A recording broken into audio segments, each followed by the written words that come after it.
ওম নারায়ণ নমস্কৃত্য নরচৈব নরোত্তমং দেবী সরস্বতী ব্যাস ততো মুদীরয়ে।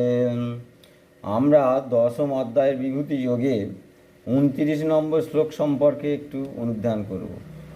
29 নম্বর শ্লোকে ভগবান অর্জুনের মাধ্যম দিয়ে আমাদের মতন মানুষকে কী বোঝাতে যাচ্ছে সেটাই আমরা একটু জানবো। তাহলে 29 নম্বর শ্লোকটা কি বলছে? অনন্ত চয়স্মিন নাগার নামম বরুণ যতসামহম পিতৃনাময়র্যম চয়স্মিন যম সংজাতমহম। বলছে নাগ সমূহের মধ্যে অনন্ত নাগ, যেই অনন্ত নাগের ওপরে ভগবান বিষ্ণু শয্যা গ্রহণ করে আছে, আর মা লক্ষ্মী দেবী তার পদসেবা করছে, সলিল আছে, হ্যাঁ, সেই জলের রাশির ওপরে, সলিল জলের রাশি